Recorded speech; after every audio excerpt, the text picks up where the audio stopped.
ಎಲ್ರಿಗೂ ನಮಸ್ಕಾರ. ಆ, ಎಲ್ರಿಗೂ ಪ್ರಾಯೋಗಿಕ ಪರೀಕ್ಷೆ ಮುಗಿದಿರಬೇಕು. ವಿಜ್ಞಾನದ ವಿದ್ಯಾರ್ಥಿಗಳಿಗೆ ಹಾಗೂ ವಾಣಿಜ್ಯ ವಿಭಾಗದ ವಿದ್ಯಾರ್ಥಿಗಳಿಗೆ ಗಣಕ ವಿಜ್ಞಾನಕ್ಕೆ ಸಂಬಂಧಪಟ್ಟಂಥ ಪ್ರಾಯೋಗಿಕ ಪರೀಕ್ಷೆಗಳನ್ನು ಮುಗಿಸಿ ಈಗ ನೀವು ವಾರ್ಷಿಕ ಪರೀಕ್ಷೆಗೆ ಸಂಬಂಧಪಟ್ಟಂತಹ ಪರೀಕ್ಷೆಗೆ ಯಾವ ರೀತಿ ಪೂರ್ವ ತಯಾರಿಗಳನ್ನು ಆಗಬೇಕು ಅನ್ನೋದ್ರ ಕಡೆ ತುಂಬ ಪ್ರಾಮುಖ್ಯತೆಯನ್ನು ಕೊಡಬೇಕಾಗತ್ತೆ. ಸೊ ಈ ಆಧಾರದ ಮೇಲೆ ನಮಗೆ ದ್ವಿತೀಯ ಪಿ ಯು ಸಿಗೆ ಸಂಬಂಧಪಟ್ಟಂತೆ ಈ ನೀಲನಕ್ಷೆ ಆಧಾರಿತವಾಗಿ ಯಾವ ರೀತಿ ಪ್ರಶ್ನೆಗಳಿಗೆ ಉತ್ತರಗಳನ್ನು ಅಥವಾ ಆ ಪ್ರಶ್ನೆ ಪತ್ರಿಕೆಗೆ ಉತ್ತರಗಳನ್ನು ತಯಾರಿ ಮಾಡ್ಕೋಬೇಕು ಅನ್ನೋದಕ್ಕೆ ಮುಖ್ಯವಾಗಿ ನೀಲಿನಕ್ಷೆ ಅವಶ್ಯಕತೆ ಆಗಿರುತ್ತೆ. ಸೊ ಆದ್ದರಿಂದ ನಾವು ಇವತ್ತಿನ ತರಗತಿಯಲ್ಲಿ ಮುಖ್ಯವಾಗಿ ಏನಪ್ಪ ಅಂತಂದರೆ ಈ ನೀಲನಕ್ಷೆ ಆಧಾರಿತವಾಗಿ ಕನ್ನಡ ಭಾಷೆಯ ಒಂದು ಪ್ರಶ್ನೆ ಪತ್ರಿಕೆ ಯಾವ ರೀತಿ ಯಾವ್ಯಾವ ಗದ್ಯ ಯಾವ್ಯಾವ ಪದ್ಯ ಭಾಗಗಳಿಂದ ಮುಖ್ಯವಾಗಿ ಬರುತ್ತೆ ಅನ್ನೋಂಥದ್ದನ್ನು ನಾವು ಗಮನಿಸ್ತಾ ಹೋಗ್ತೀವಿ. ಸೊ ಇಲ್ಲಿ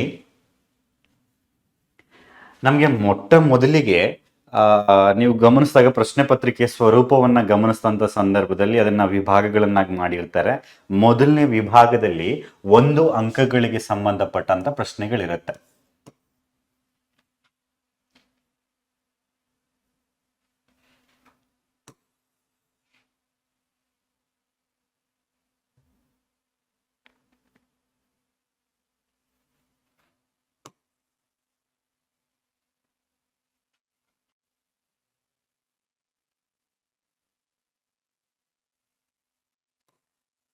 ಒಂದು ಅಂಕಗಳಿಗೆ ಸಂಬಂಧಪಟ್ಟಂತ ಪ್ರಶ್ನೆಗಳನ್ನು ನಾವು ಗಮನಿಸ್ತೀವಿ.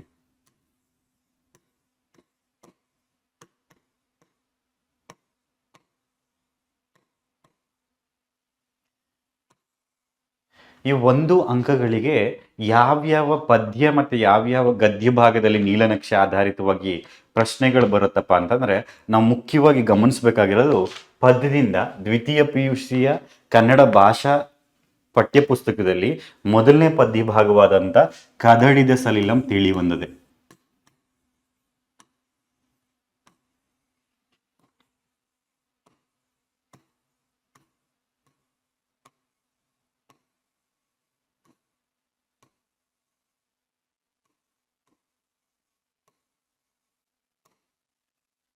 ಸೊ ಈ ಪದ್ಯ ಭಾಗದಿಂದ ನಿಮಗೆ 1 ಅಂಕದ ಬಹು ಆಯ್ಕೆ ಪ್ರಶ್ನೆ ಆದರೂ ಆಗಿರ್ಬೋದು, ಅಥವಾ ಬಿಟ್ಟ ಸ್ಥಳಕ್ಕೆ ಸಂಬಂಧಪಟ್ಟಂತ ಪ್ರಶ್ನೆ ಆಗಿರ್ಬೋದು, ಅಥವಾ ಹೊಂದಿಸಿ ಬರೆಯರಿಗೆ ಸಂಬಂಧಪಟ್ಟಂತ ಪ್ರಶ್ನೆಯನ್ನ ಕೇಳುವಂತ ಸಾಧ್ಯತೆ ಇರುತ್ತೆ.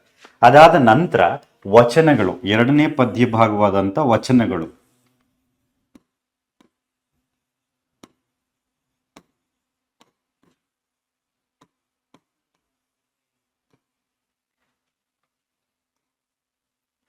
ಸೊ ಈ ವಚನಗಳಿಗೆ ಸಂಬಂಧಪಟ್ಟಂತೆ 1 ಅಂಕದ ಪ್ರಶ್ನೆಯನ್ನ ಕೇಳ್ತಾರೆ. ಅದಾದ ನಂತರ 3ನೇ ಪದ್ಯ ಭಾಗ, ಅಂದ್ರೆ ಇಲ್ಲಿ ನಾವು ಮುಖ್ಯವಾಗಿ ಗುರುತಿಸುವಂಥದ್ದು 3ನೇದು 1 ಅಂಕದಲ್ಲಿ ಪಗೆಯಂ ಬಾಲಕನೆಂಬರೆ.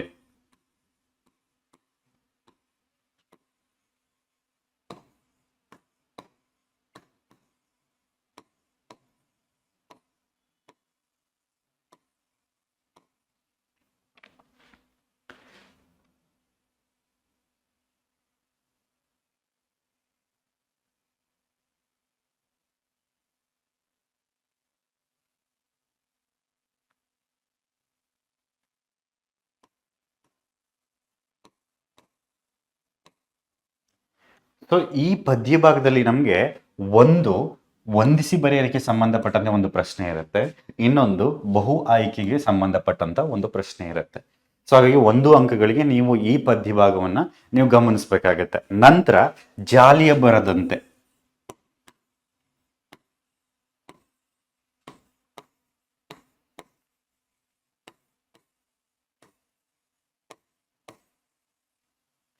ನಿಮ್ಗೆ ಜಾಲಿಯ ಮರದಂತೆ ಅನ್ನೋದು ಕೂಡ ಒಂದು ಕೀರ್ತನೆ. ಸೊ ಇಲ್ಲಿ ದಾಸ ಸಾಹಿತ್ಯಕ್ಕೆ ಸಂಬಂಧಪಟ್ಟಂತ ಪದ್ಯ ಆಗಿರೋದ್ರಿಂದ ಈ ಪದ್ಯ ಭಾಗದಲ್ಲೂ ಕೂಡ ಒಂದು ಬಿಟ್ಟ ಸ್ಥಳಕ್ಕೆ ಸಂಬಂಧಪಟ್ಟದ್ದಾಗಿರ್ಬೋದು, ಅಥವಾ ಹೊಂದಿಸಿ ಬರೆಯರಿಗೆ ಸಂಬಂಧಪಟ್ಟದ್ದಾಗಿರ್ಬೋದು, ಅಥವಾ ಇನ್ನೊಂದು ಬಹು ಆಯ್ಕೆಗೆ ಸಂಬಂಧಪಟ್ಟಂತ ಒಂದು ಪ್ರಶ್ನೆ ಇರುತ್ತೆ. ಹಾಗಾಗಿ ಈ 4 ಪದ್ಯಗಳಲ್ಲಿ ನಾವು ಮುಖ್ಯವಾಗಿ ಈ 2 ಪದ್ಯಗಳಲ್ಲಿ 2 ಅಂಕಗಳನ್ನ ಪಡಿಬಹುದಾದಂತ ಸಾಧ್ಯತೆ ಇರುತ್ತೆ. ನಂತರ ಬೆಳಗು ಜಾವ ಅನ್ನುವಂಥ ಕವಿತೆ.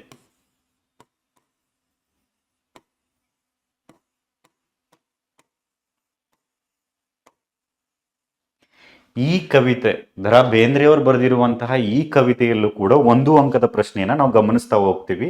ಅದಾದ ಮೇಲೆ ಅತ್ತಿ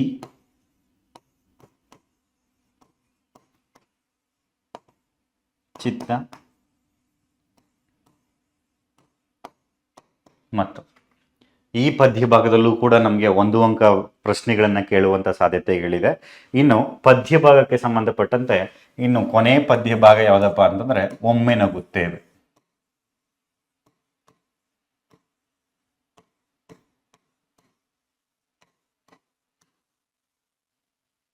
ಈ ಪದ್ಯ ಭಾಗದಲ್ಲೂ ಒಂದು ಅಂಕಗಳಿಗೆ ಸಂಬಂಧಪಟ್ಟಂತ ಪ್ರಶ್ನೆಗಳನ್ನ ಕೇಳೋ ಸಾಧ್ಯತೆಗಳಿರುತ್ತೆ. ನೀವು ಗಮನಿಸಿ, ಪದ್ಯ ಭಾಗದಲ್ಲಿ ಒಂದು ಅಂಕಗಳಿಗೆ ಸಂಬಂಧಪಟ್ಟಂತೆ ವಂದಿಸಿ ಬರೆಯಿರಿ, ಬಿಟ್ಟ ಸ್ಥಳ ಅಥವಾ ನಿಮಗೆ ಕೇಳಬಹುದಾದಂಥ ಬಹು ಆಯ್ಕೆಗಳಿಗೆ ನೀವು ಯಾವ ಪದ್ಯಗಳಲ್ಲಿ ಓದನ್ನ ಅಂದ್ರೆ ತಯಾರಿಯನ್ನ ಮಾಡ್ಕೋಬಹುದಾದಪ್ಪ ಅಂದ್ರೆ ಕದಡಿದ ಸರಿಲಂ ತಿಳಿಯೊಂದದೆ, ವಚನಗಳು, ಪಗೆಯಂ ಬಾಲಕನೆಂಬರೆ. ಈ ಪದ್ಯ ಭಾಗ ಪಗೆಯಂ ಬಾಲಕನೆಂಬರೆ ಮತ್ತು ಜಾಲಿಯ ಮರದಂತೆ ಎರಡೂ ಪದ್ಯ ಭಾಗಗಳಲ್ಲಿ ನಮಗೆ 2 ಅಂಕಗಳಿಗೆ ಸಂಬಂಧಪಟ್ಟಂತ ಪ್ರಶ್ನೆಗಳಿರುತ್ತೆ. ಅದಾದ್ಮೇಲೆ ಬೆಳಗು ಜಾವ ಅನ್ನುವಂಥ ಕವಿತೆ, ಅತ್ತಿ ಚಿತ್ತ ಮತ್ತು ಅನ್ನುವಂಥ ಕವಿತೆ, ಅದಾದ್ಮೇಲೆ ಒಮ್ಮೆ ನಗುತ್ತೇವೆ ಅನ್ನುವಂಥ ಕವಿತೆ. ಸೊ ಈ ಪದ್ಯ ಭಾಗದಲ್ಲಿ ನಿಮಗೆ ಈ 3 ವಿಭಾಗಗಳಿಗೆ ಸಂಬಂಧಪಟ್ಟಂತ ಪದ್ಧತಿಗಳು ಅಂದ್ರೆ ಬಹು ಆಯ್ಕೆ ಪ್ರಶ್ನೆ,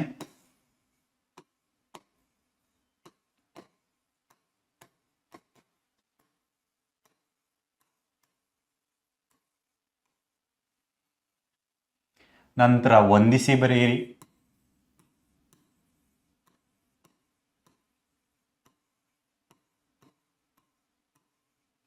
ಅದಾದ ನಂತರ ಬಿಟ್ಟ ಸ್ಥಳ ತುಂಬಿರಿ.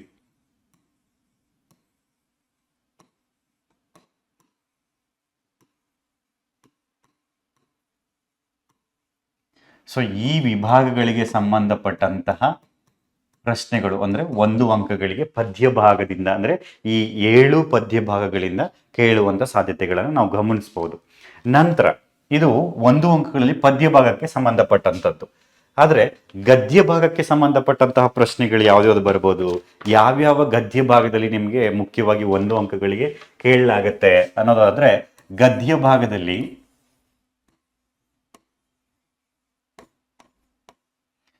ಒಂದು ಅಂಕದ ಪ್ರಶ್ನೆಗಳು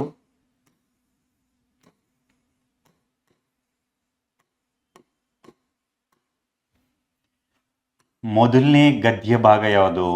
ನಿಮಗೆ ಗದ್ಯ ಭಾಗವನ್ನು ತೆಗೆದು ನೋಡಿದಂಥ ಸಂದರ್ಭದಲ್ಲಿ ನಮಗೆ ಮೊದಲನೇ ಗದ್ಯ ಭಾಗ ಮುಟ್ಟಿಸಿಕೊಂಡವನು ಅನ್ನುವಂಥದ್ದು.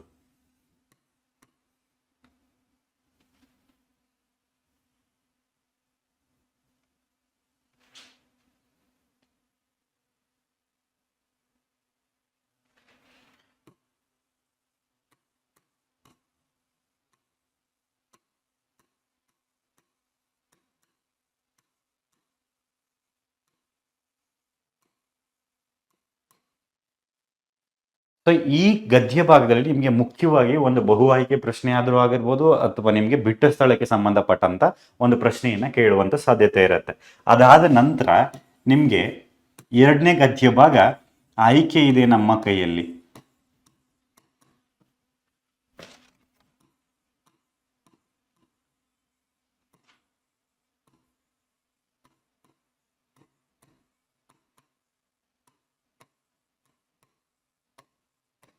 ಸೊ ಈ ಗದ್ಯ ಭಾಗಕ್ಕೆ ಸಂಬಂಧಪಟ್ಟಂತ ಒಂದು ಬಹು ಆಯ್ಕೆ ಪ್ರಶ್ನೆ ಅಥವಾ ಬಿಟ್ಟ ಸ್ಥಳಕ್ಕೆ ಸಂಬಂಧಪಟ್ಟಂತ ಒಂದು ಪ್ರಶ್ನೆಯನ್ನ ನಾವು ಕೇಳದಂತಂದ್ರೆ ಪ್ರಶ್ನೆ ಪತ್ರಿಕೆಯಲ್ಲಿ ಕೇಳುವಂತ ಸಾಧ್ಯತೆಗಳಿರುತ್ತೆ. ಅದಾದ ನಂತರ ನಿಮಗೆ ಮೂರನೇ ಗದ್ಯ ಭಾಗ ಕನ್ನಡವನ್ನ ಕಟ್ಟುವ ಕೆಲಸ.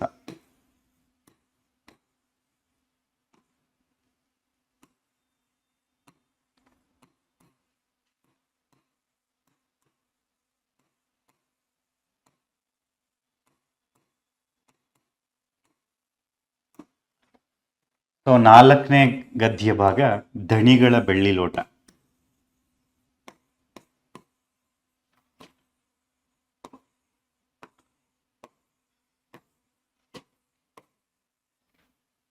ಅದಾದ್ಮೇಲೆ ಐದನೇ ಗದ್ಯ ಭಾಗ ಬದುಕನ್ನು ಪ್ರೀತಿಸಿದ ಸಂತ.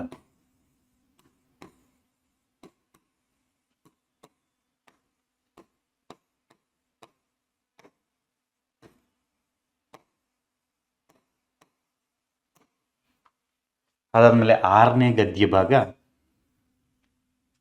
ತಿರುಳುಗನ್ನಡದ ಬೆಳ್ನುಡಿ.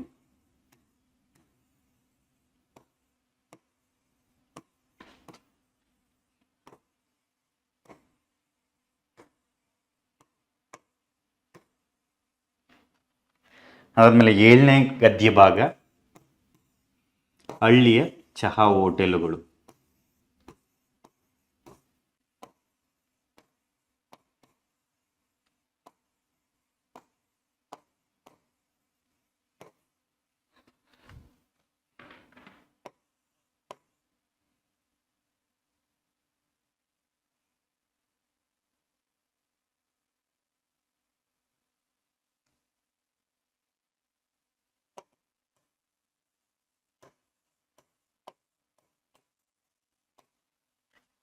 ಈ 7 ಗದ್ಯ ಭಾಗಕ್ಕೆ ಸಂಬಂಧಪಟ್ಟಂತ 1 ಅಂಕದ ಪ್ರಶ್ನೆ ಕೇಳುವಂತ ಸಾಧ್ಯತೆಗಳನ್ನು ನಾವು ಗಮನಿಸ್ತಾ ಹೋಗ್ತೀವಿ. ನಿಮ್ಗೆ 1 ಅಂಕದ ಪ್ರಶ್ನೆಗಳು ಇದರಲ್ಲಿ ಒಂದು ಬಿಟ್ಟ ಸ್ಥಳದಲ್ಲಾದ್ರೂ ಬರ್ಬೋದು ಅಥವಾ ಬಹು ಆಯ್ಕೆಯ ಪ್ರಶ್ನೆಗಳಲ್ಲಾದ್ರೂ ಕೂಡ ನಾವು ಇದನ್ನ ಗಮನಿಸಬಹುದು. ಇನ್ನು ಇದು ಪದ್ಯ ಭಾಗ ಮತ್ತೆ ಗದ್ಯ ಭಾಗಕ್ಕೆ ಸಂಬಂಧಪಟ್ಟಂತ ಪ್ರಶ್ನೆಗಳು. ಇಲ್ಲಿ 1 ಅಂಕಗಳಿಗೆ ಸಂಬಂಧಪಟ್ಟಂತೆ ಈ ಗದ್ಯ ಭಾಗದಲ್ಲಿ 1 ಅಂಕನ, ಈ ಗದ್ಯ ಭಾಗದಲ್ಲಿ 1 ಅಂಕ, ಕನ್ನಡವನ್ನ ಕಟ್ಟುವ ಕೆಲಸ ಗದ್ಯ ಭಾಗದಲ್ಲಿ 1 ಅಂಕ, ದಣಿಗಳ ಬೆಳ್ಳಿ ಲೋಟದಲ್ಲಿ 1 ಅಂಕ, ಬದುಕನ್ನ ಪ್ರೀತಿಸಿದ ಸಂದ ಇದರಲ್ಲೂ ಕೂಡ 1 ಅಂಕ ಇರುತ್ತೆ, ತಿರುಳುಗನ್ನಡದ ಬೆಳ್ನುಡಿ ಇಲ್ಲೂ ಕೂಡ 1 ಅಂಕ ಇರುತ್ತೆ, ಅದಾದ್ಮೇಲೆ ಹಳ್ಳಿಯ ಚಹಾ ಹೋಟೆಲ್ಗಳು ಇಲ್ಲೂ ಕೂಡ 1 ಅಂಕದ ಪ್ರಶ್ನೆಗಳನ್ನು ನಾವು ಗಮನಿಸ್ತಾ ಹೋಗ್ತೀವಿ. ಸೊ ಅದಾದ್ಮೇಲೆ ಪದ್ಯ ಮತ್ತೆ ಗದ್ಯವನ್ನ ಬಿಟ್ರೆ ನಮ್ಗೆ ಇನ್ನೊಂದು ದೀರ್ಘ ಗದ್ಯ ಅನ್ನುವಂಥದ್ದನ್ನು ಕೂಡ ನಾವು ನೋಡ್ತೀವಿ.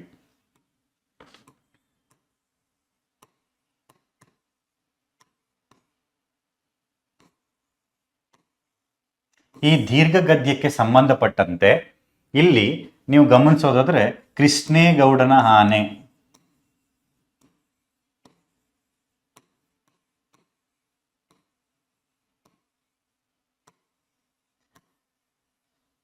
ಈ ಅಧ್ಯಾಯ ಅಂದ್ರೆ ಈ ಗದ್ಯ ಭಾಗದಲ್ಲಿ ನಮಗೆ ಮುಖ್ಯವಾಗಿ 3 ಅಂಕಗಳನ್ನ ನೋಡ್ತೀವಿ. ಅಂದ್ರೆ 1+1+1 ಅಂದ್ರೆ ಒಂದು ಬಿಟ್ಟ ಸ್ಥಳ, ಹೊಂದಿಸಿ ಬರೆಯಿರಿ ಅಥವಾ ಬಹು ಆಯ್ಕೆಯ ಪ್ರಶ್ನೆಗಳಿಗೆ ಸಂಬಂಧಪಟ್ಟಂತೆ 1 ಆಯ್ಕೆ ಅಂದ್ರೆ ಪ್ರಶ್ನೆಗೆ ಸಂಬಂಧಪಟ್ಟಂತ ಉತ್ತರಗಳನ್ನು ನಾವು ಗಮನಿಸಬಹುದು. ಅಂದ್ರೆ ಪ್ರಶ್ನೆಗಳನ್ನ ಕೇಳುವಂತ ಸಾಧ್ಯತೆಗಳನ್ನ ಇರುತ್ತೆ. ನೀವು ಗಮನಿಸಿ, ನೀವು ಗದ್ಯ ಭಾಗದಲ್ಲಿ ವಾಲ್ಪರೆ ಅಭಿವೃದ್ಧಿ ತಂದ ದುರಂತ ಅನ್ನುವಂಥ ಗದ್ಯ ಭಾಗವನ್ನು ಹೊರತುಪಡಿಸಿ ಇನ್ನು ಉಳಿದ ಎಲ್ಲಾ ಗದ್ಯ ಭಾಗದಲ್ಲೂ ಕೂಡ 1 ಅಂಕಗಳ ಪ್ರಶ್ನೆಗಳನ್ನ ಕೇಳಬೇಕಾಗಿರುತ್ತೆ. ಈಗ ಮುಟ್ಟಿಸಿಕೊಂಡವನು ಅನ್ನುವಂಥ ಗದ್ಯ ಭಾಗದಲ್ಲಿ ಕೆಲವೊಂದು ವ್ಯಕ್ತಿಗಳ ಹೆಸರು, ಅದಾದ್ಮೇಲೆ ಅಲ್ಲಿ ಪಾತ್ರಗಳು ಬರುವಂತ ಪಾತ್ರಗಳನ್ನ ಗಮನಿಸಬೇಕಾಗತ್ತೆ. ಅದಾದ್ಮೇಲೆ ನಂತರ ಆಯ್ಕೆ ಇದೆ ನಮ್ಮ ಕೈಯಲ್ಲಿ ಅನ್ನುವಂಥದ್ರಲ್ಲೂ ಕೂಡ ಮುಖ್ಯ ವ್ಯಕ್ತಿಗಳ ಹೆಸರು, ನಂತರ ಕಮಲಾ ಮೇಡಮ್ ಆಗಿರ್ಬೋದು, ನಿಶಾ ಶರ್ಮಾ ಆಗಿರ್ಬೋದು. ಸೊ ಆ ಥರದ ಮುಖ್ಯವಾದಂಥ ಹೆಸರುಗಳನ್ನ ನೆನಪಲ್ಲಿ ಇಟ್ಕೋಬೇಕು. ಕನ್ನಡವನ್ನ ಕಟ್ಟುವ ಕೆಲಸ ಇಲ್ಲೂ ಕೂಡ ನಿಮಗೆ ಬಿಟ್ಟ ಸ್ಥಳಗಳಿಗೆ ಸಂಬಂಧಪಟ್ಟಂತ ಪ್ರಶ್ನೆಗಳನ್ನ ಕೇಳುವಂತ ಸಾಧ್ಯತೆ ಇರುತ್ತೆ. ಇನ್ನು ದಣಿಗಳ ಬೆಳ್ಳಿಲೋಟಕ್ಕೆ ಸಂಬಂಧಪಟ್ಟಂತನೂ ಕೂಡ ಬಿಟ್ಟ ಸ್ಥಳ ಅಥವಾ ಬಹು ಆಯ್ಕೆಯ ಪ್ರಶ್ನೆಗೆ ಸಂಬಂಧಪಟ್ಟಂತೆ ಪ್ರಶ್ನೆಗಳನ್ನ ಕೇಳ್ತಾರೆ. ತಿರುಳುಗನ್ನಡದ ಬೆಳ್ನುಡಿಯಲ್ಲಿ ನಿಮಗೆ ಬಹು ಆಯ್ಕೆಯ ಪ್ರಶ್ನೆಗಳಿಗೆ ಸಂಬಂಧಪಟ್ಟಂತೆ ಅಥವಾ ಒಂದು ಹೊಂದಿಸಿ ಬರೆಯರಿಗೆ ಸಂಬಂಧಪಟ್ಟಂತ ಪ್ರಶ್ನೆಯನ್ನ ಕೇಳ್ತಾರೆ. ಇನ್ನು ಹಳ್ಳಿಯ ಚಹಾ ಹೋಟೆಲ್ಗಳಲ್ಲಿ ಒಂದು ಬಹು ಆಯ್ಕೆಯ ಪ್ರಶ್ನೆ ಆಗಿರ್ಬೋದು ಅಥವಾ ಬಿಟ್ಟ ಸ್ಥಳವನ್ನ ತುಂಬಿರಿ ಎನ್ನುವಂತ ಪ್ರಶ್ನೆಯನ್ನ ಕೇಳುವಂತ ಸಾಧ್ಯತೆಗಳಿರುತ್ತೆ. ಇನ್ನು ಹೊರತುಪಡಿಸಿದಂತೆ ದೀರ್ಘ ಗದ್ಯ ಅಂತ ಬಂದಾಗ ಕೃಷ್ಣೇಗೌಡನ ಆನೆಯಲ್ಲಿ 3 ಅಂಕಗಳಿಗೆ ಸಂಬಂಧಪಟ್ಟಾಗಿರುತ್ತೆ. ನೀವು ಮುಖ್ಯವಾಗಿ ಗಮನಿಸಬೇಕಾಗಿರೋದು 1 ಅಂಕದ ಪ್ರಶ್ನೆಗಳಿಗೆ ಸಂಬಂಧಪಟ್ಟಂತೆ ಗದ್ಯ ಭಾಗ ಅಂದ್ರೆ ಪದ್ಯ ಭಾಗದಲ್ಲಿ ಕದಡಿದ ಸಲಿಲಂ ತಿಳಿಯೊಂದದೆ ವಚನಗಳು, ಅದಾದ ನಂತರ ಪಗೆಯಂ ಬಾಲಕನೆಂಬರೆ, ಜಾಲಿಯ ಮರದಂತೆ, ಬೆಳಗು ಜಾವ, ಶಿಲುಬೆಗೆ ಏರಿದ್ದಾನೆ, ಅತ್ತಿ ಚಿತ್ತ ಮತ್ತು ಮತ್ತೆ ಒಮ್ಮೆ ನಗುತ್ತೇವೆ.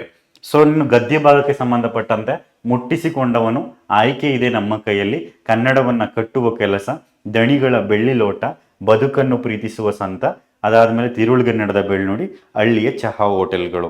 ಸೊ ಹಾಗೆ 1 ಅಂಕಕ್ಕೆ ಈ ಗದ್ಯ ಮತ್ತೆ ಪದ್ಯ ಮತ್ತೆ ದೀರ್ಘ ಗದ್ಯದಲ್ಲಿ ಯಾವ ಪ್ರಶ್ನೆಗಳನ್ನ ಮತ್ತೆ ಪುನರಾವರ್ತನೆ ಆಗಿದೆ ಅಂದ್ರೆ ಇಂದಿನ ಪ್ರಶ್ನೆ ಪತ್ರಿಕೆಗಳಲ್ಲಿ ಅಥವಾ ಮುಂದೆ ಅಂದ್ರೆ ನೀವು ಅಭ್ಯಾಸ ಮಾಡಬೇಕಾದಂತ ಸಂದರ್ಭದಲ್ಲಿ ಬಂದಂತ ಪ್ರಶ್ನೆಗಳನ್ನ ನೀವು ಗಮನದಲ್ಲಿ ಇಟ್ಟುಕೊಂಡು ಅದಕ್ಕೆ ಉತ್ತರಗಳನ್ನ ಮಾಡಿಕೊಂಡು ತಯಾರಿ ಆಗ್ಬೇಕಾಗಿರುತ್ತೆ. ಸೊ ಇಲ್ಲಿ ದೀರ್ಘ ಗದ್ಯದಲ್ಲಿ ವಿಶೇಷವಾಗಿ 3 ಅಂಕಗಳಿರುತ್ತೆ. ಸೊ ಇನ್ನು ಪದ್ಯ ಭಾಗ ಗದ್ಯ ಭಾಗಕ್ಕೆ ಸಂಬಂಧಪಟ್ಟಂತ ಈ ಪ್ರಶ್ನೆಗಳನ್ನ ಗಮನಿಸ್ತೀವಿ. ಸೊ ಇದು ಒಂದು ಭಾಗ, ಅಂದ್ರೆ ಒಂದು ವಿಭಾಗ, ಪ್ರಶ್ನೆ ಪತ್ರಿಕೆ ಒಂದು ವಿಭಾಗದಲ್ಲಿ ಒಂದು ಅಂಕಗಳನ್ನ ನಾವು ಗಮನಿಸ್ತಾ ಹೋಗ್ತೀವಿ. ಅಂದ್ರೆ ಬಿಟ್ಟ ಸ್ಥಳ, ಹೊಂದಿಸಿ ಬರೆಯಿರಿ, ಬಹು ಆಯ್ಕೆಯ ಪ್ರಶ್ನೆಗಳಿಗೆ ಸಂಬಂಧಪಟ್ಟಂತ ಒಂದು ಅಂಕದ ಪ್ರಶ್ನೆ ಯಾವುದೆಲ್ಲ ಪದ್ಯ ಅಥವಾ ಗದ್ಯ ಪಾಠಗಳಲ್ಲಿ ಬರಬಹುದು ಅನ್ನೋದನ್ನ ಇಲ್ಲಿ ಕಾಣ್ತಾ ಹೋಗ್ತೀವಿ. ನಂತರ ನಿಮಗೆ 2 ಅಂಕದ ಪ್ರಶ್ನೆ. ನಿಮಗೆ ಇನ್ನೊಂದು ವಿಭಾಗ ಯಾವುದಪ್ಪ ಅಂತಂದ್ರೆ ಆ ವಿಭಾಗದಲ್ಲಿ ನಿಮಗೆ ಮುಖ್ಯವಾಗಿ ಕೊಟ್ಟಿರುವ ಈ ಕೆಳಗಿನ ಪ್ರಶ್ನೆಗಳಿಗೆ ಯಾವುದಾದರೂ 2 ಪ್ರಶ್ನೆಗಳಿಗೆ 2-3 ವಾಕ್ಯಗಳಲ್ಲಿ ಉತ್ತರಿಸಿ. ಅದಕ್ಕೆ 2 ಅಂಕಗಳಿರುತ್ತೆ. ಅಂದ್ರೆ 2 ಅಂಕಗಳಿಗೆ ಸಂಬಂಧಪಟ್ಟಂತ ಪ್ರಶ್ನೆಗಳು ಯಾವ ಯಾವ ಪದ್ಯ ಯಾವ ಯಾವ ಗದ್ಯ ಭಾಗದಲ್ಲಿ ನಾವು ಗಮನಿಸಬಹುದು, ಯಾವ ಮುಖ್ಯವಾಗಿ ಆ ಇಲಾಖೆ ನೀಡುವಂತ ಪ್ರಶ್ನೆ ಪತ್ರಿಕೆ ಯಾವ ಅಧ್ಯಾಯಗಳನ್ನ ಒಳಗೊಂಡಿರುತ್ತೆ ಅನ್ನೋದನ್ನ ಗಮನಿಸೋದಾದ್ರೆ ಮುಖ್ಯವಾಗಿ ಪದ್ಯ ಭಾಗಕ್ಕೆ ಸಂಬಂಧಪಟ್ಟ ಹಾಗೆ ನಾವು ಕದಡಿದ ಸಲಿಲಂ ತಿಳಿವಂದದೆ,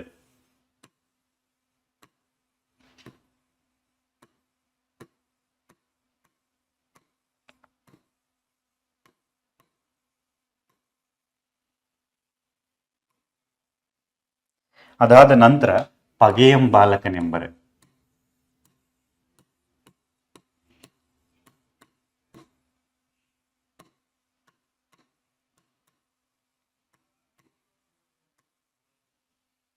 ಅದಾದ ನಂತರ ಬೆಳಗು ಜಾವ,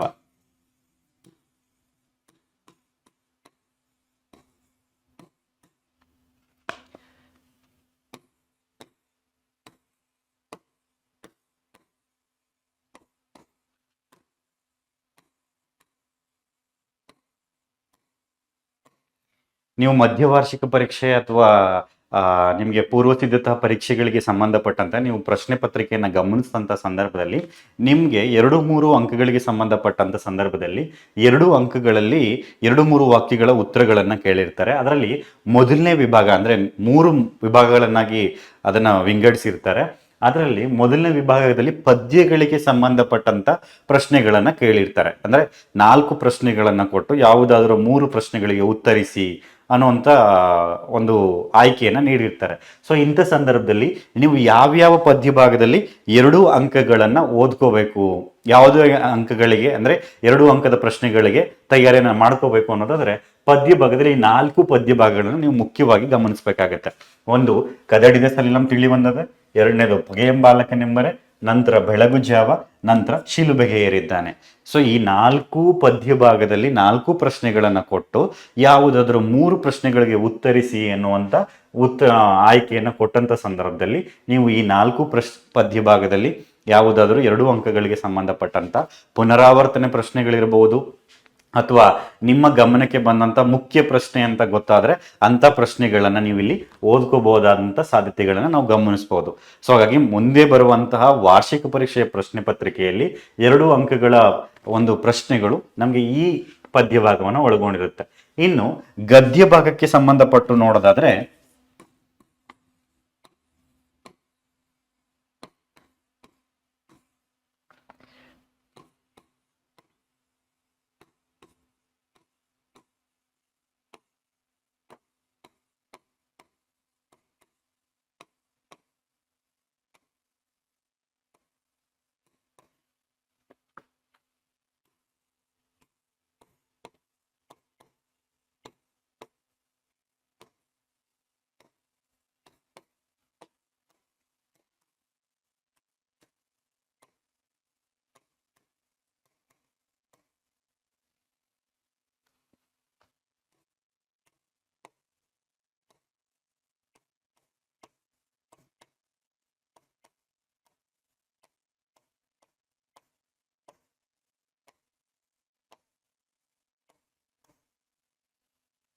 ಸೊ ಗದ್ಯ ಭಾಗದಲ್ಲಿ ನೀವು ಮುಖ್ಯವಾಗಿ ಗಮನಿಸಬೇಕಾಗಿರುವಂಥದ್ದು 4 ಅಧ್ಯಾಯಗಳು.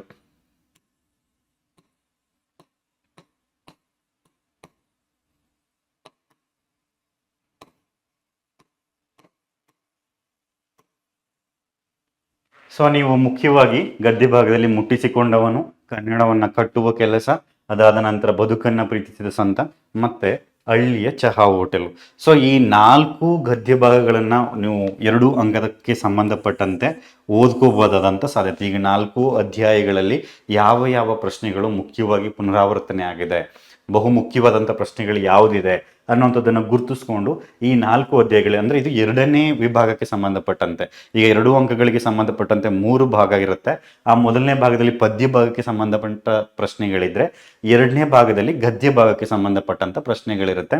ಇಲ್ಲೂ ಕೂಡ ಅಷ್ಟೇನೆ, ನಿಮಗೆ 3 ಪ್ರಶ್ನೆಗಳನ್ನ ಕೇಳಿ ನಿಮ್ಗೆ ಯಾವುದಾದ್ರೂ 2 ಪ್ರಶ್ನೆಗಳಿಗೆ ಉತ್ತರಿಸಿ ಅಂತೇಳಿ ಕೇಳುವಂತ ಸಾಧ್ಯತೆ ಇರುತ್ತೆ. ಹಾಗಾಗಿ ಈ 4 ಗದ್ಯ ಭಾಗದಲ್ಲಿ ಯಾವುದಾದ್ರೂ 3 ಪ್ರಶ್ನೆಗಳನ್ನ ಕೇಳುವಂತ ಸಾಧ್ಯತೆಗಳಿರುತ್ತೆ. ಇನ್ನು 2 ಅಂಕಗಳಿಗೆ ಸಂಬಂಧಪಟ್ಟಂತೆ ದೀರ್ಘ ಗದ್ಯದಲ್ಲಿ ಕೃಷ್ಣೇಗೌಡ ನಾನೆ.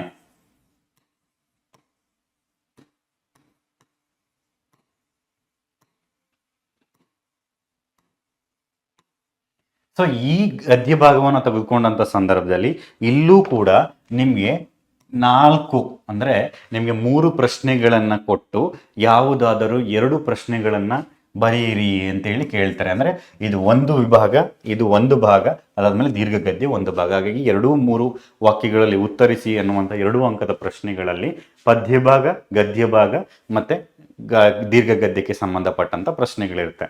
ಕೃಷ್ಣೇಗೌಡನ ಆನೆಗೆ ಸಂಬಂಧಪಟ್ಟಂತಹ ದೀರ್ಘ ಗದ್ಯದಲ್ಲಿ 3 ಪ್ರಶ್ನೆಗಳಿರುತ್ತೆ. ಆ 3 ಪ್ರಶ್ನೆಗಳಲ್ಲಿ ಯಾವುದಾದ್ರೂ 2 ಅಥವಾ 1 ಬರೆಯಿರಿ ಅಂತ ಹೇಳಿರ್ತಾರೆ. ಗದ್ಯ ಭಾಗದಲ್ಲಿ 3 ಪ್ರಶ್ನೆಗಳಿರುತ್ತೆ. 3 ಪ್ರಶ್ನೆಗಳಲ್ಲಿ 2ಕ್ಕೆ ಉತ್ತರಿಸೋದು ಇರುತ್ತೆ.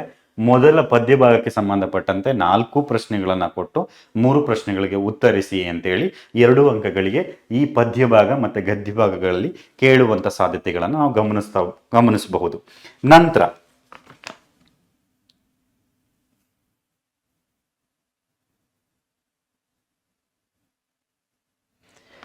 ನಂತರ ನೀವು ಮುಖ್ಯವಾಗಿ ಗಮನಿಸಬೇಕಾಗಿರುವಂಥದ್ದು 3 ಅಂಕದ ಪ್ರಶ್ನೆಗಳು.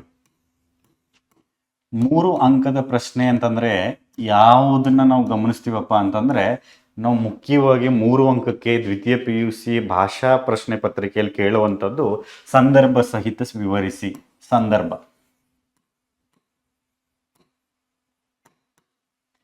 ಸಂದರ್ಭ ಸ್ವಾರಸ್ಯವನ್ನ ಬರೆಯುವಂಥದ್ದು. ಹಾಗಿದ ಮೇಲೆ ಈ 3 ಅಂಕದ ಪ್ರಶ್ನೆ ಅಂದ್ರೆ ಸಂದರ್ಭ ಸ್ವಾರಸ್ಯ ಅನ್ನುವಂಥದ್ದು ಯಾವ ಯಾವ ಪದ್ಯ ಮತ್ತೆ ಯಾವ ಯಾವ ಗದ್ಯ ಭಾಗಗಳಲ್ಲಿ ನಮ್ಗೆ ಕೇಳ್ತಾರೆ. ಇದರಲ್ಲೂ ಕೂಡ 3 ವಿಭಾಗಗಳಿರುತ್ತೆ. 3 ವಿಭಾಗಗಳಿಗೆ ಸಂಬಂಧಪಟ್ಟಂತೆ ನಮಗೆ ಪದ್ಯ ಭಾಗದಲ್ಲಿ 4 ಪ್ರಶ್ನೆಗಳನ್ನ ಕೊಟ್ಟು ಯಾವುದಾದ್ರು 2ಕ್ಕೆ ಉತ್ತರಿಸಿ ಅಂತ ಕೇಳ್ತಾರೆ. ಗದ್ಯ ಭಾಗದಲ್ಲಿ ಯಾವುದಾದ್ರೂ 3 ಪ್ರಶ್ನೆಗಳನ್ನ ಕೊಟ್ಟು 2 ಪ್ರಶ್ನೆಗಳಿಗೆ ಉತ್ತರಿಸಿ ಅಂತ ಕೇಳ್ತಾರೆ, ಅಥವಾ 1 ಪ್ರಶ್ನೆಗೆ ಉತ್ತರಿಸಿ ಅಂತ ಕೇಳ್ತಾರೆ.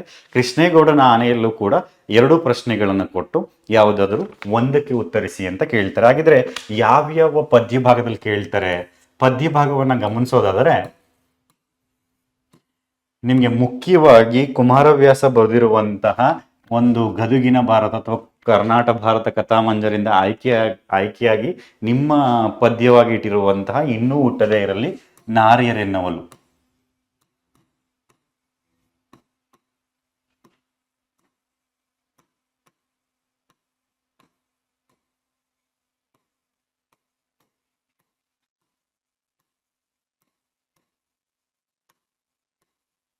ಸೊ ಈ ಪದ್ಯ ಭಾಗಕ್ಕೆ ಸಂಬಂಧಪಟ್ಟಂತ 2 ಅಂಕದ ಪ್ರಶ್ನೆಯನ್ನ ಕೇಳ್ತಾರೆ.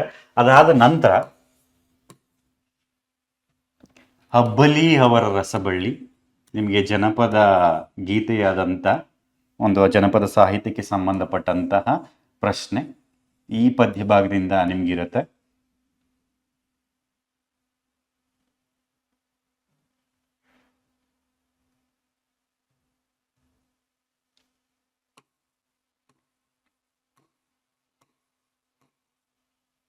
ಸಂದರ್ಭ ಸ್ವಾರಸ್ಯವನ್ನ ಕೇಳ್ತಾರೆ.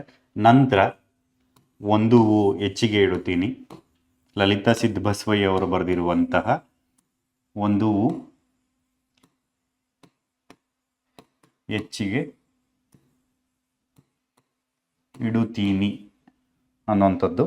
ಅದಾದ ನಂತರ ಇದು ಈ 3 ಪದ್ಯ ಭಾಗಗಳಿಗೆ ಸಂಬಂಧಪಟ್ಟಂತೆ ನಿಮಗೆ ಅಂದ್ರೆ 2 ಸಂದರ್ಭ ಸ್ವಾರಸ್ಯಗಳನ್ನ ಬರೆಯಿರಿ ಅಥವಾ ಆಯ್ಕೆಯನ್ನ ಕೊಟ್ಟು ಆಯ್ಕೆಗೆ ಸಂಬಂಧಪಟ್ಟಂತ ಪ್ರಶ್ನೆಗೆ ಉತ್ತರಿಸಿ ಅಂತ ಹೇಳಿ ಕೇಳಿರ್ತಾರೆ. ಹಾಗಾಗಿ ಪದ್ಯ ಭಾಗಕ್ಕೆ ಸಂಬಂಧಪಟ್ಟಂತ ಈ 3 ಪದ್ಯ ಭಾಗಗಳ ಸಂದರ್ಭ ಸ್ವಾರಸ್ಯವನ್ನು ನೀವು ಗಮನಿಸ್ಕೋಬೇಕಾಗತ್ತೆ. ನಂತರ ಗದ್ಯ ಭಾಗಕ್ಕೆ ಸಂಬಂಧಪಟ್ಟಂತೆ ಯಾವ್ಯಾವ ಗದ್ಯ ಭಾಗವನ್ನ ಸಂದರ್ಭ ಸ್ವಾರಸ್ಯದಲ್ಲಿ ಪ್ರಶ್ನೆಗಳಾಗಿ ಕೇಳಬಹುದು ಅನ್ನೋದನ್ನ ಗಮನಿಸಿದ್ರೆ, ಮುಖ್ಯವಾಗಿ ಮುಟ್ಟಿಸಿಕೊಂಡವನು,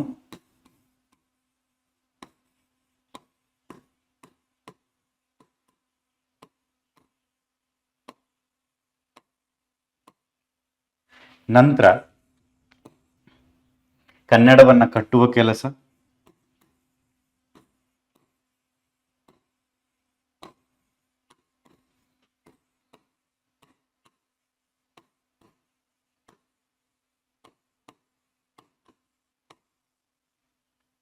ಅದಾದ ನಂತರ ಆಯ್ಕೆ ಇದೆ ನಮ್ಮ ಕೈಯಲ್ಲಿ,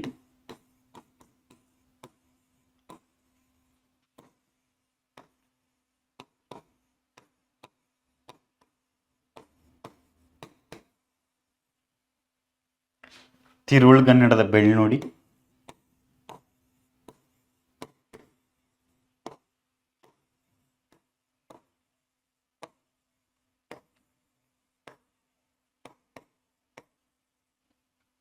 ಕೊನೆಯದಾಗಿ ಕೃಷ್ಣೇಗೌಡನ ಆನೆ.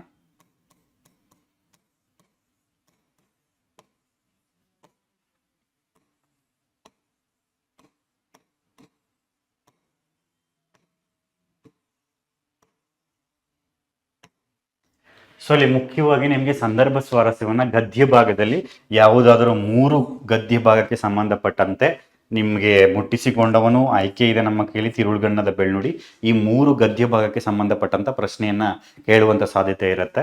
ಸೊ ಇಲ್ಲಿ 3 ಪ್ರಶ್ನೆಗಳನ್ನ ಕೇಳಿ ಯಾವುದಾದ್ರೂ 2 ಸಾಲಿಗೆ ಉತ್ತರವನ್ನ ನೀಡಿ ಅಂತ ಕೇಳ್ತಾರೆ. ಇಲ್ಲೂ ಕೂಡ ಅಷ್ಟೇ 3 ಪ್ರಶ್ನೆಗಳನ್ನ ಕೇಳಿ ಯಾವುದಾದ್ರೂ 1 ಸಾಲು ಅಥವಾ 2 ಸಾಲಿಗೆ ಉತ್ತರವನ್ನ ನೀಡಿ ಅಂತ ಹೇಳಿ ಕೇಳಿರ್ತಾರೆ, ಆಯ್ಕೆಗಳನ್ನ ಕೊಟ್ಟಿರ್ತಾರೆ. ಅದಾದ ನಂತರ ಕೃಷ್ಣೇಗೌಡನ ಆನೆಯಲ್ಲಿ ನಿಮಗೆ 2 ಸಾಲುಗಳನ್ನ ಕೊಟ್ಬಿಟ್ಟು ಅದಕ್ಕೆ 2 ಸಾಲುಗಳಿಗೆ ಸಂಬಂಧಪಟ್ಟಂತೆ ನಿಮಗೆ ಉತ್ತರವನ್ನು ಯಾವುದಾದ್ರೂ ಒಂದಕ್ಕೆ ಬರೆಯಿರಿ ಅಂತ ಹೇಳಿ ಕೇಳಿರ್ತಾರೆ. ಇಲ್ಲೂ ಕೂಡ ನಿಮಗೆ 2 ಪ್ರಶ್ನೆಗಳಿರುತ್ತೆ, 3 ಅಂಕದ್ದು.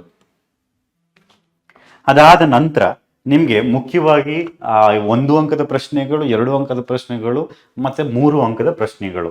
ಇನ್ನು ನಂತರ ಇರುವಂಥದ್ದು ನಿಮಗೆ 4 ಅಂಕದ ಪ್ರಶ್ನೆಗಳು. ನೀವು 4 ಅಂಕದ ಪ್ರಶ್ನೆಗಳಿಗೆ ಸಂಬಂಧಪಟ್ಟಂತೆ ಯಾವ ಗದ್ಯ ಭಾಗ ಮತ್ತೆ ಪದ್ಯ ಭಾಗವನ್ನ ಓದ್ಕೋಬೇಕು. ಈಗ ಪಠ್ಯಪುಸ್ತಕದಲ್ಲಿರುವಂಥ ಎಲ್ಲಾ ಪ್ರಶ್ನೆಗಳ ಉತ್ತರಗಳನ್ನ ಓದ್ಕೊಳ್ಳುವಂಥ ಸಂದರ್ಭದಲ್ಲಿ ನಮಗೆ ಕೆಲವೊಂದು ಸಲ ಏನಾಗತ್ತೆ, ಮರ್ತೋಗುವಂಥ ಸಾಧ್ಯತೆಗಳಿರುತ್ತೆ. ಅಂಥ ಸಂದರ್ಭದಲ್ಲಿ ನಮಗೆ ಈ ಇಲಾಖೆ ಪ್ರಕಟಿಸಿರುವಂತಹ ಮುಖ್ಯವಾದಂಥ ನೀಲಿನಕ್ಷೆ ಆಧಾರಿತವಾಗಿ ಬಹುಮುಖ್ಯವಾದಂಥ ಪ್ರಶ್ನೆಗಳನ್ನು ಓದ್ಕೊಂಡಾಗ ಈ ವಿದ್ಯಾರ್ಥಿಗಳಿಗೆ ಹೊರೆ ಅನ್ನೋಂಥದ್ದು ಕೂಡ ಕಡಿಮೆ ಆಗುತ್ತೆ. ನಿಖರವಾಗಿ ಪ್ರಶ್ನೆಗೆ ಉತ್ತರವನ್ನು ಬರೆಯೋದ್ರಲ್ಲಿ ಒಂದು ಯಶಸ್ವಿಯನ್ನು ನಾವು ಕಾಣಬಹುದು. ಸೊ ಇದಕ್ಕೆ ಸಂಬಂಧಪಟ್ಟಾಗೆ ನಿಮಗೆ 4 ಅಂಕದ ಪ್ರಶ್ನೆಗಳನ್ನು ಯಾವ ಗದ್ಯ ಭಾಗ ಮತ್ತು ಪದ್ಯ ಭಾಗದಿಂದ ಕೇಳ್ತಾರೆ.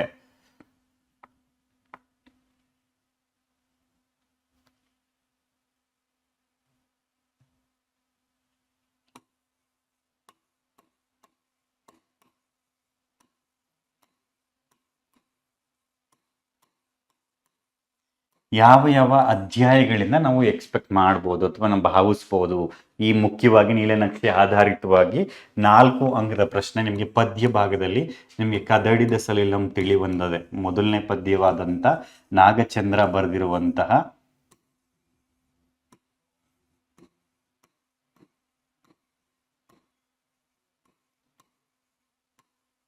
ಈ ಪದ್ಯ ಭಾಗದಲ್ಲಿ ನಿಮಗೆ ಈ 8 ವಾಕ್ಯಗಳಲ್ಲಿ ಉತ್ತರಿಸಿ ಅನ್ನುವಂಥ 4 ಅಂಕದ ಪ್ರಶ್ನೆಗಳನ್ನ ಇಲ್ಲಿ ಕೇಳ್ತಾರೆ. ಯಾವುದಾದ್ರೂ ಒಂದು ಪ್ರಶ್ನೆಯನ್ನ ಕೇಳ್ತಾರೆ. ಅದಾದ ನಂತರ ವಚನಗಳಿಗೆ ಸಂಬಂಧಪಟ್ಟಂತೆ 3 ವಚನಕಾರರಲ್ಲಿ ಯಾವುದಾದ್ರೂ 2 ವಚನಕಾರರಲ್ಲಿ ಮುಖ್ಯವಾಗಿ ಯಾವುದಾದ್ರೂ ಒಬ್ಬ ವಚನಕಾರರಿಗೆ ಸಂಬಂಧಪಟ್ಟಂತಹ ಒಂದು 4 ಅಂಕದ ಪ್ರಶ್ನೆಯನ್ನ ಇಲ್ಲಿ ಕೇಳಬಹುದು. ಮಂಗಳಲಿಂಗದ ಮಹತ್ವವನ್ನು ವಿವರಿಸಿ, ಅಥವಾ ಬಸವಣ್ಣನವರ ಪ್ರಕಾರ ನೈಜ ಭಕ್ತಿಯ ಲಕ್ಷಣಗಳೇನು. ಸೊ ಈ ತರದ ಪ್ರಶ್ನೆಗಳನ್ನು ವಚನಗಳಿಂದ ನಾವು ಆಯ್ಕೆ ಅಂದ್ರೆ ಪ್ರಶ್ನೆ ಪತ್ರಿಕೆಯಲ್ಲಿ ನೀಲನಕ್ಷೆ ಆಧಾರಿತವಾಗಿ ಕೇಳುವಂತ ಸಾಧ್ಯತೆಗಳನ್ನು ಕಾಣಬಹುದು.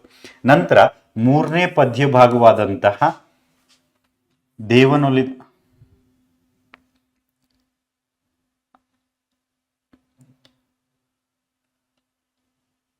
ಮುಂಬೈ ಜಾತಕ ಅನ್ನುವಂಥ ಪದ್ಯದಲ್ಲಿ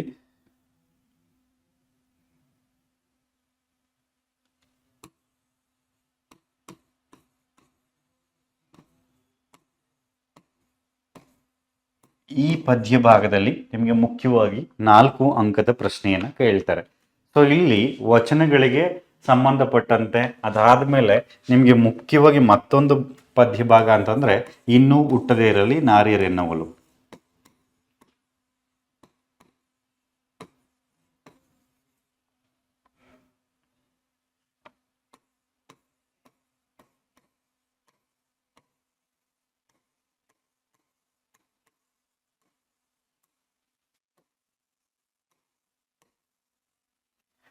ಪದ್ಯ ಭಾಗಕ್ಕೆ ಸಂಬಂಧಪಟ್ಟಂತೆ 4 ಅಂಕದ ಪ್ರಶ್ನೆಗಳು ಈ 4 ಪದ್ಯ ಭಾಗದಲ್ಲಿ ಮುಖ್ಯವಾಗಿ ಕೇಳುವಂತ ಸಾಧ್ಯತೆಗಳಿದೆ. ನಿಮಗೆ ಕದಡಿದ ಸಲಿಲಂ ತಿಳಿವನ್ನದೆ ಅನ್ನುವಂಥದ್ರಲ್ಲಿ ರಾವಣ ಈ ಪ್ರಮದವನಕ್ಕೆ ಆಗಮಿಸಿದ ಸಂದರ್ಭವನ್ನು ಕುರಿತು ಬರೆಯಿರಿ, ಅಥವಾ ರಾವಣ ಮತ್ತು ಸೀತೆಯರ ನಡುವಿನ ಒಂದು ಸಂವಾದವನ್ನ ಕುರಿತು ಬರೆಯಿರಿ. ಸೊ ಈ ತರದ ಪ್ರಶ್ನೆಗಳನ್ನ ಕೇಳುವಂತ ಸಾಧ್ಯತೆಗಳಿರುತ್ತೆ. ಇನ್ನು ಮುಂಬೈ ಜಾತಕದಲ್ಲಿ ಈ ಮುಂಬೈ ಜಾತಕ ಪದ್ಯ ಭಾಗದಲ್ಲಿ ನಿರೂಪಿತವಾಗಿರುವಂತಹ ಒಂದು ನಗರ ಜೀವನದ ಯಾಂತ್ರಿಕತೆಯನ್ನು ಕುರಿತು ಬರೆಯಿರಿ ಅಂತಾನು ಪ್ರಶ್ನೆಗಳನ್ನ ಕೇಳುವಂತ ಸಾಧ್ಯತೆಗಳಿರುತ್ತೆ. ಇನ್ನು ಹುಟ್ಟದೇ ಇರಲಿ ನಾರಿಯರೆನ್ನವಲು, ಇಲ್ಲಿ ಭೀಮ ದ್ರೌಪದಿಯನ್ನು ಹೇಗೆ ಸಂತೈಸಿಸಿದನು, ಅಥವಾ ನಿಮಗೆ ದ್ರೌಪದಿಗೆ ಒದಗಿದ 3 ಅವಮಾನ ಆದಂತ 3 ಪ್ರಸಂಗಗಳನ್ನು ವಿವರಿಸಿ. ಸೊ ಈ ತರದ ಪ್ರಶ್ನೆಗಳಿಗೆ ಸಂಬಂಧಪಟ್ಟಂತಹ 4 ಅಂಕದ ಪ್ರಶ್ನೆಗಳನ್ನು ನಾವು ಇಲ್ಲಿ ಕೇಳೋದನ್ನ ಗಮನಿಸಬಹುದು. ನಂತರ ಇನ್ನು ಗದ್ಯ ಭಾಗಕ್ಕೆ ಸಂಬಂಧಪಟ್ಟಂತೆ ಯಾವ ಅಧ್ಯಾಯಗಳಲ್ಲಿ ನಮಗೆ 4 ಅಂಕದ ಪ್ರಶ್ನೆಗಳನ್ನ ಗಮನಿಸ್ತೀವಪ್ಪ ಅಂತಂದ್ರೆ, ಮುಖ್ಯವಾಗಿ ಮುಟ್ಟಿಸಿಕೊಂಡವನು,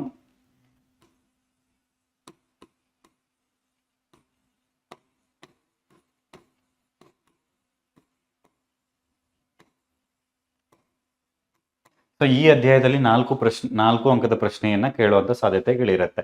ಅದಾದ್ಮೇಲೆ ನಂತರ ಆಯ್ಕೆ ಇದೆ ನಮ್ಮ ಕೈಯಲ್ಲಿ,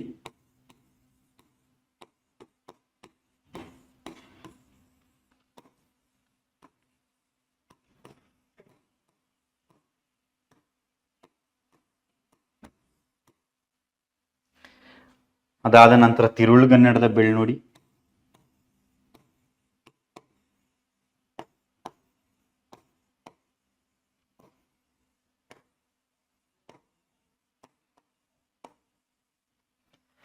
ಸೊ ಈ 3 ಗದ್ಯ ಭಾಗದಲ್ಲಿ ನಿಮಗೆ 4 ಅಂಕದ ಪ್ರಶ್ನೆಗಳನ್ನ ಕೇಳುವಂತಹ ಸಾಧ್ಯತೆ, ನೀಲಿನಕ್ಷೆ ಆಧಾರಿತವಾಗಿ ಈ 3 ಗದ್ಯ ಭಾಗದಲ್ಲಿ 4 ಅಂಕದ ಪ್ರಾಮುಖ್ಯತೆಯನ್ನು ನಾವು ಕೊಡಬಹುದು. ಅದಾದ ನಂತರ ಇನ್ನು ದೀರ್ಘ ಗದ್ಯವಾದಂತಹ ಕೃಷ್ಣೇಗೌಡನ ಆನೆಯಲ್ಲೂ ಕೂಡ ನಿಮಗೆ ಸಪರೇಟ್ ಆದಂತಹ, ಇಲ್ಲೂ ಕೂಡ ಅಷ್ಟೇ 3 ವಿಭಾಗಗಳಿರುತ್ತೆ. ಸೊ ಮೊದಲ 4 ಪದ್ಯ ಭಾಗದಲ್ಲಿ ಯಾವುದಾದ್ರೂ 3 ಪ್ರಶ್ನೆಗಳನ್ನು ಕೊಟ್ಟು 2 ಪ್ರಶ್ನೆಗಳಿಗೆ ಉತ್ತರಿಸುವಂಥದ್ದು, 2 ಗದ್ಯ ಭಾಗಕ್ಕೆ ಸಂಬಂಧಪಟ್ಟಂತೆ 2 ಪ್ರಶ್ನೆಗಳನ್ನು ಕೊಟ್ಟು 1ಕ್ಕೆ ಉತ್ತರ ನೀಡಿ ಅಂತ ಬರೆಯುವಂಥದ್ದು. ಇನ್ನು ಕೃಷ್ಣೇಗೌಡನ ಆನೆಗೂ ಸಂಬಂಧಪಟ್ಟಂತೆ ಯಾವುದಾದರೂ 1 ಪ್ರಶ್ನೆಯನ್ನ ಕೊಟ್ಟು 2 ಪ್ರಶ್ನೆಗಳನ್ನು ಕೊಟ್ಟು 1ಕ್ಕೆ ಉತ್ತರವನ್ನ ಬರೆಯಿರಿ ಅಥವಾ 2ಕ್ಕೆ ಬರೆಯಿರಿ ಅಂತಾನೂ ಕೂಡ ಕೇಳಬಹುದು. ಸೊ ಇಲ್ಲಿ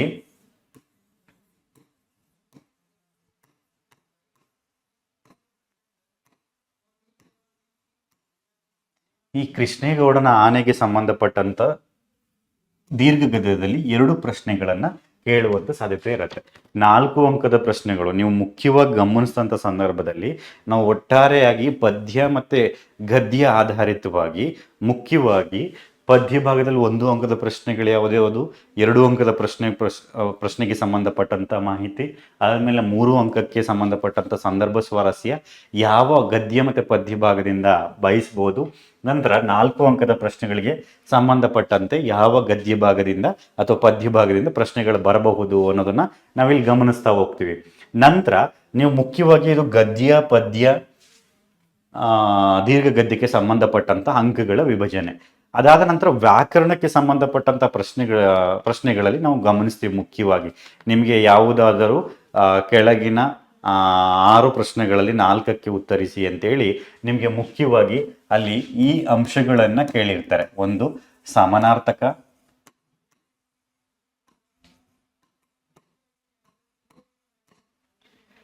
ಎರಡನೇದು ನಾನಾರ್ಥ,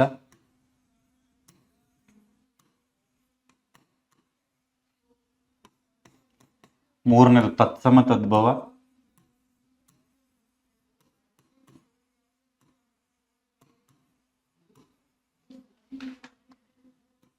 ನಾಲ್ಕನೇದು ಅನ್ಯದೇಶೀಯ ಪದಗಳು.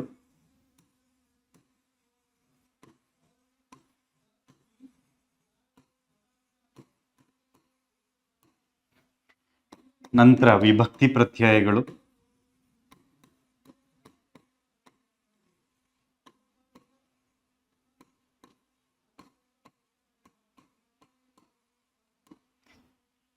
ನಂತರ ಗುಣವಾಚಕ.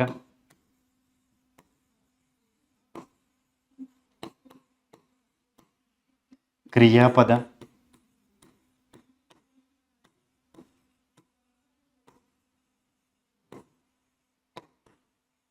ಇದರಲ್ಲಿ ಧಾತುವನ್ನು ಗುರುತಿಸಿ ಅನ್ನೋದಕ್ಕೆ ಸಂಬಂಧಪಟ್ಟಂತೆ ಪದ್ಯಗಳ ಇದನ್ನ ಕೇಳುವಂಥದ್ದು. ಅದಾದ್ಮೇಲೆ ನಂತರ ನಿಮಗೆ ಮುಖ್ಯವಾಗಿ ಇದರಲ್ಲಿ ನುಡಿಗಟ್ಟಿಗೆ ಸಂಬಂಧಪಟ್ಟಂತೆ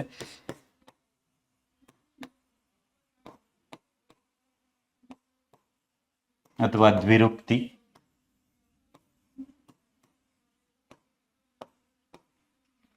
ಅಥವಾ ಅನುಕರಣವಾಚಕ ಅಥವಾ ಅನುಕರಣ ವ್ಯಯ.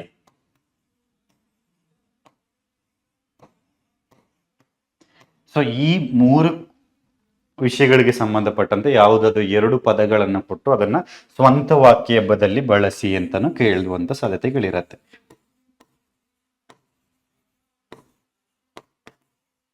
ನೀವು ಗಮನಿಸಿ, ಸಮಾನಾರ್ಥಕ ಕೇಳಿದ್ರೆ ನಾನಾರ್ಥ ಕೇಳಲ್ಲ, ನಾನಾರ್ಥ ಕೇಳಿದ್ರೆ ಸಮಾನಾರ್ಥಕವನ್ನ ಕೇಳಲ್ಲ. ಅದರಲ್ಲಿ ನಿಮ್ಗೆ ಮುಖ್ಯವಾಗಿ 6 ಒಂದೇ ಮೇನಲ್ಲಿ ಭಾಷಾಭ್ಯಾಸಕ್ಕೆ ಸಂಬಂಧಪಟ್ಟಂತೆ 6 ಆಯ್ಕೆಗಳನ್ನ ಕೊಟ್ಟಿರ್ತಾರೆ.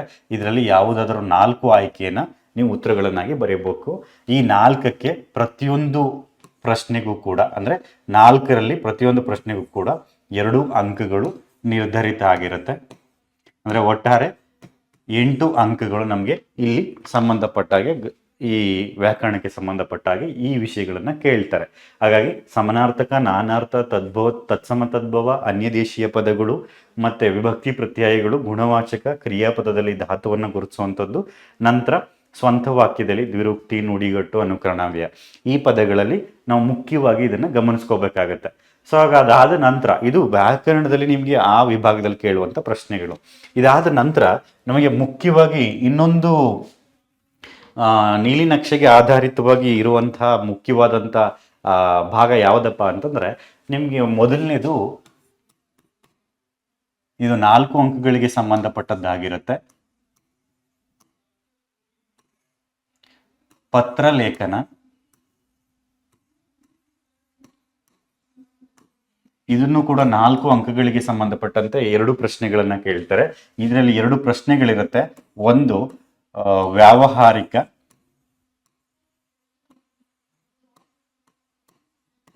ಇನ್ನೊಂದು ವೈಯಕ್ತಿಕ.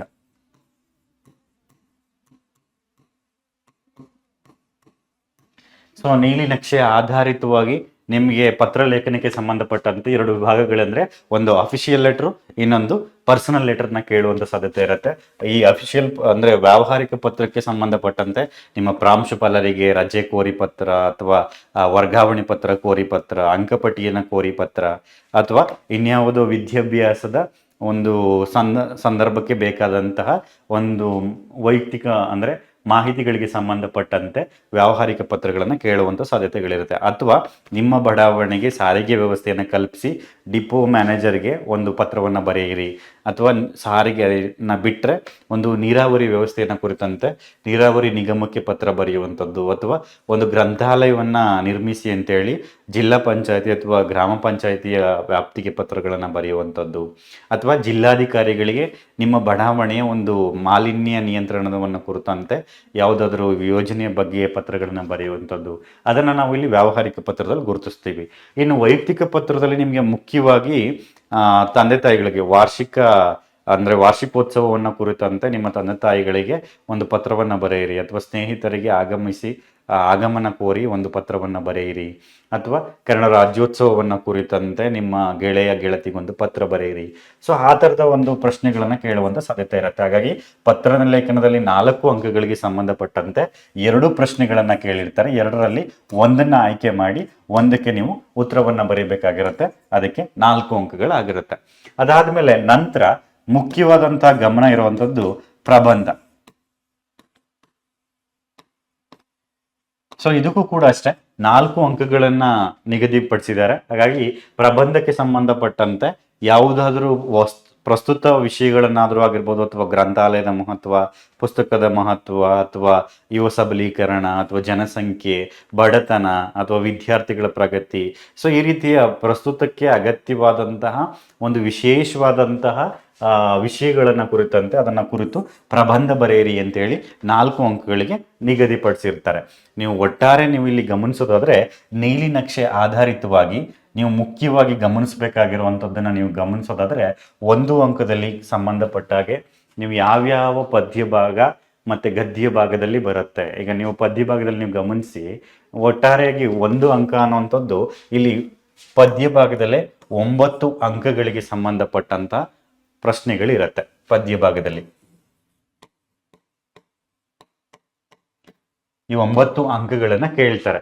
ಅದಾದ್ಮೇಲೆ ನಂತರ ಗದ್ಯ ಭಾಗದಲ್ಲಿ ನೀವು ನೋಡೋದಾದ್ರೆ ಗದ್ಯ ಭಾಗದಲ್ಲೂ ಕೂಡ 1 ಅಂಕಕ್ಕೆ ಸಂಬಂಧಪಟ್ಟ ಹಾಗೆ ನಿಮ್ಗೆ 10 ಅಂಕಗಳಿಗೆ ಸಂಬಂಧಪಟ್ಟಂತ ಪ್ರಶ್ನೆಗಳಿರುತ್ತೆ. ಅದು ಹೊಂದಿಸಿ ಬರೆಯರಿನಾದ್ರೂ ಆಗಿರಬಹುದು, ಅಥವಾ ಬಿಟ್ಟ ಸ್ಥಳನಾದ್ರೂ ಆಗಿರ್ಬೋದು, ಬಹು ಆಯ್ಕೆಯ ಪ್ರಶ್ನೆಗಳಾದ್ರೂ ಆಗಿರಬಹುದು. ದೀರ್ಘ ಗದ್ಯವನ್ನು ಒಳಗೊಂಡಂತೆ ಗದ್ಯ ಭಾಗದಲ್ಲಿ 10 ಅಂಕಗಳಿಗೆ ಸಂಬಂಧಪಟ್ಟಂತ ಪ್ರಶ್ನೆಗಳಿರುತ್ತೆ. ನಂತರ ನಿಮ್ಗೆ 2 ಅಂಕದ ಪ್ರಶ್ನೆಗಳಿಗೆ ಸಂಬಂಧಪಟ್ಟಂತೆ 2 ಅಂಕದ ಪ್ರಶ್ನೆಗಳಿಗೆ ಸಂಬಂಧಪಟ್ಟಂತೆ ನಿಮ್ಗೆ ಬರುವಂತದ್ದು ನೀವು ಗಮನಿಸೋದಾದ್ರೆ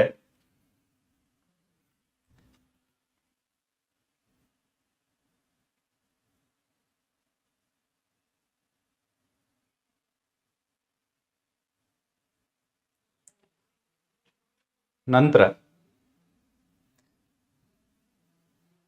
3 ಅಂಕದ ಪ್ರಶ್ನೆಗಳಲ್ಲೂ ಕೂಡ ಅಷ್ಟೇ ಈ ಪದ್ಯ ಮತ್ತೆ ಗದ್ಯ ಭಾಗಕ್ಕೆ ಸಂಬಂಧಪಟ್ಟಂತೆ ಒಟ್ಟಾರೆಯಾದಂತ ಒಂದಷ್ಟು ಇದನ್ನ ಕಾಣ್ತಾ ಹೋಗ್ತೀವಿ.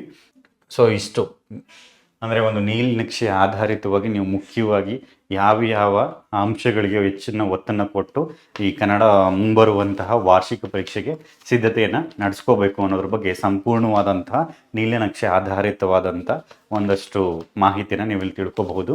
ಸೊ ನಿಮಗೆ ಮತ್ತಷ್ಟು ಮಾಹಿತಿಗಳು ಅಂದರೆ ನೀಲನಕ್ಷೆ ಆಧಾರಿತವಾಗಿ ಪ್ರಶ್ನೆ ಪತ್ರಿಕೆಗಳು ಅಥವಾ ಅದಕ್ಕೆ ಸಂಬಂಧಪಟ್ಟಂಥ ಉತ್ತರಗಳು ಅವಶ್ಯಕತೆ ಇದ್ದರೆ ನೀವು ವಾಟ್ಸಪ್ ಗ್ರೂಪ್ಗೆ ಜಾಯ್ನ್ ಆಗಿ ಅದಕ್ಕೆ ಸಂಬಂಧಪಟ್ಟಂಥ ಕಮೆಂಟ್ಗಳನ್ನು ಹಾಕಿದಂಥ ಸಂದರ್ಭದಲ್ಲಿ ನಿಮಗೆ ಆ ಪ್ರಶ್ನೆಗಳನ್ನು ವಿವರವಾಗಿ ತಿಳಿಸಿ ಹೇಳುವಂಥ ಪ್ರಶ್ನೆಗಳನ್ನು ಮುಂದಿನ ತರಗತಿಗಳಲ್ಲಿ ನಾವು ಕಾಣ್ಬೋದು. ಧನ್ಯವಾದಗಳು.